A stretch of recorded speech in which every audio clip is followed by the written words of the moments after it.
Bonjour à tous et bienvenue dans cette nouvelle vidéo. Aujourd'hui marque l'occasion de reprendre nos vidéos dédiées aux personnages de la saga Harry Potter et des animaux fantastiques. Aujourd'hui, on va s'attaquer à l'un des personnages les plus emblématiques et qui encore aujourd'hui est très populaire chez les fans et tous les lecteurs de Harry Potter. Tellement populaire d'ailleurs que ce personnage qui ne devait pas exister dans les animaux fantastiques s'est retrouvé propulsé contre toute attente dans un caméo historique à l'occasion des crimes de Grindelwald. Vous l'aurez deviné, aujourd'hui c'est de l'inimitable Minerva McGonagall que nous allons vous parler. Si nous avons tous en mémoire des scènes absolument incroyables dans les livres et dans les films où la directrice de la maison Gryffondor nous fait autant rire que frémir, nous connaissons en fait mal son histoire, ses origines, qui elle est vraiment. À toutes ces questions, J.K. Rowling a pu fournir beaucoup d'informations et de renseignements à travers son site Pottermore et de nombreuses interviews. Interprétée par la géniale Maggie Smith dans les films Harry Potter, cette écossaise de choc a beaucoup de secrets, à nous de vous les faire découvrir. Tout d'abord, faisons un point sur la partie de sa vie que nous connaissons peut-être le moins. C'est tout ce qu'il s'est passé avant l'arrivée de Harry Potter à Poudlard, et même avant que le professeur McGonagall, sous la forme de son animagus de chat, retrouve le professeur Dumbledore à Private Drive, la nuit où les parents de Harry Potter ont été assassinés par Lord Voldemort. Dans son œuvre, J.K. Rowling n'a pas eu l'occasion de dire tout ce qu'elle avait imaginé pour ses personnages.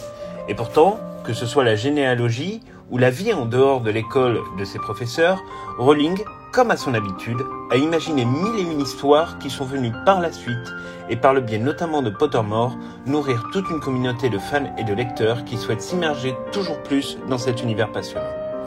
Rowling savait parfaitement que le personnage de McGonagall était parmi l'un des plus populaires de la saga. Dès lors, c'est toute sa vie qu'on va découvrir peu à peu, et elle est pour le moins bien singulière. Minerva McGonagall est née un 4 octobre.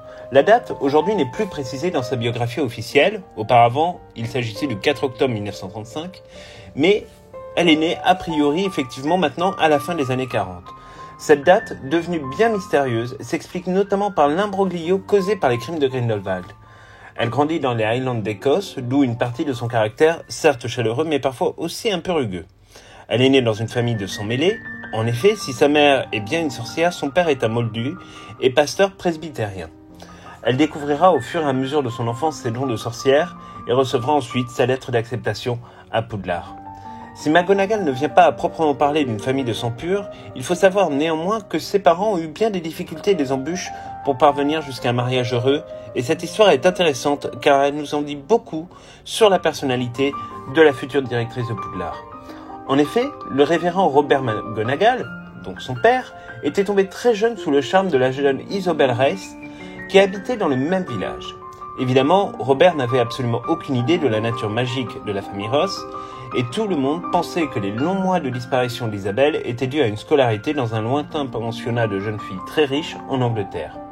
Évidemment, pendant ce temps-là, Isabelle suivait sa scolarité à Poudlard. Robert découvrira assez tardivement la véritable raison des longues absences d'Isabelle. Mais cela, et malgré son profil très religieux, ne va pas le décourager ni dans ses sentiments, ni dans sa volonté de passer sa vie aux côtés d'Isabelle.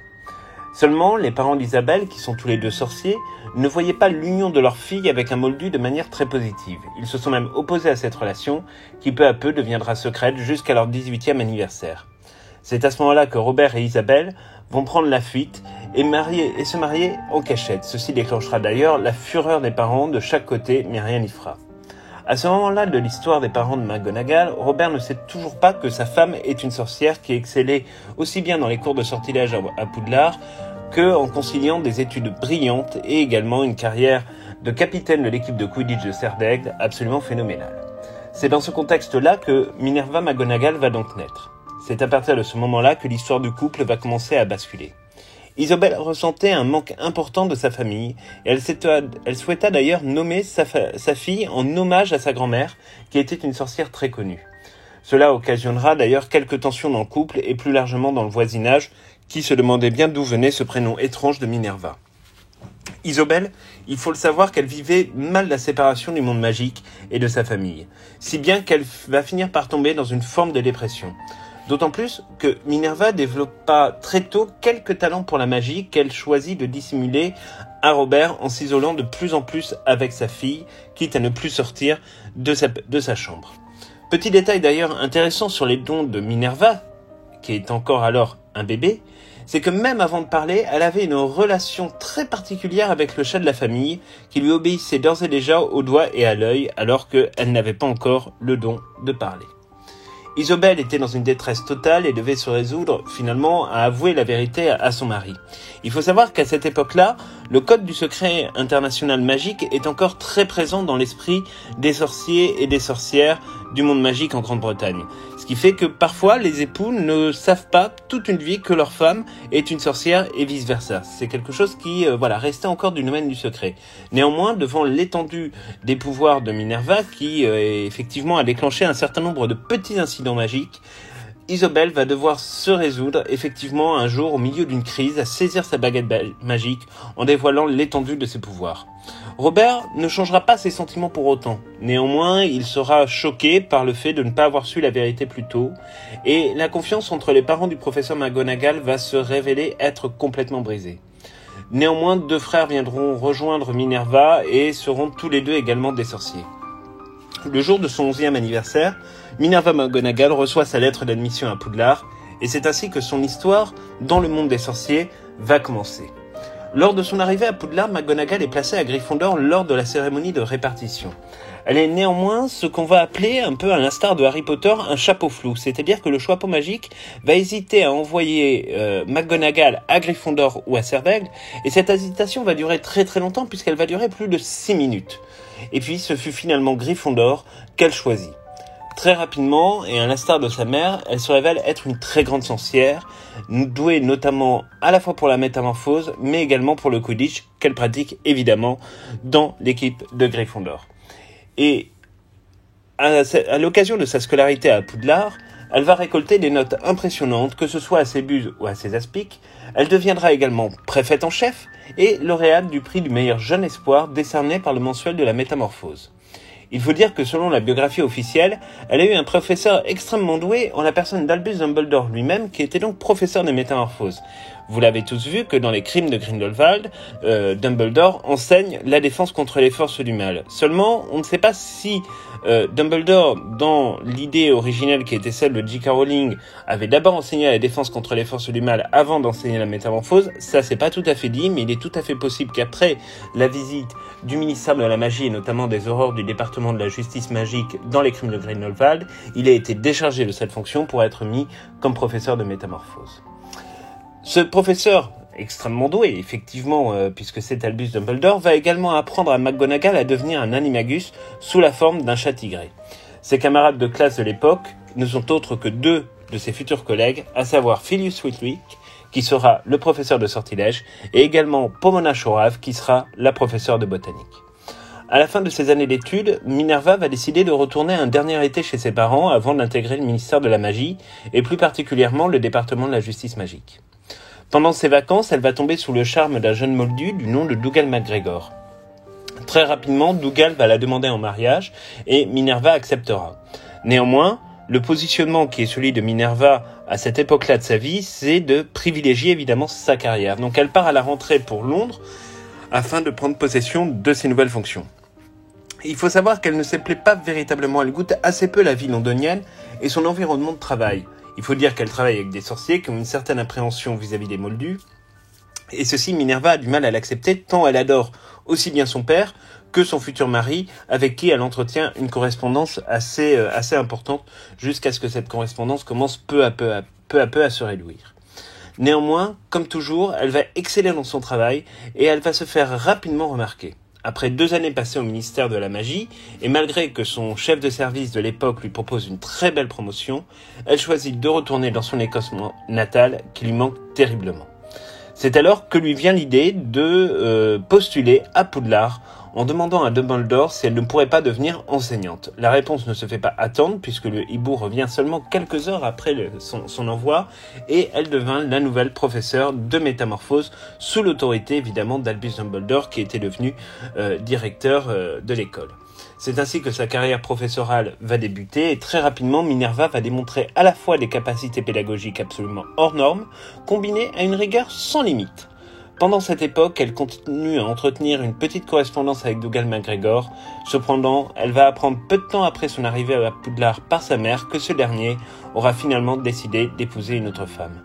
Absolument dévasté par cette nouvelle, c'est Albus Dumbledore qui la consolera, et c'est à partir de cette époque qu'ils vont commencer à entretenir une relation vraiment avec une très grande complicité, notamment par le fait que Albus Dumbledore lui a avoué un certain nombre de secrets de sa jeunesse, notamment sur sa relation avec Gellert Grindelwald et la situation également de sa sœur Ariana.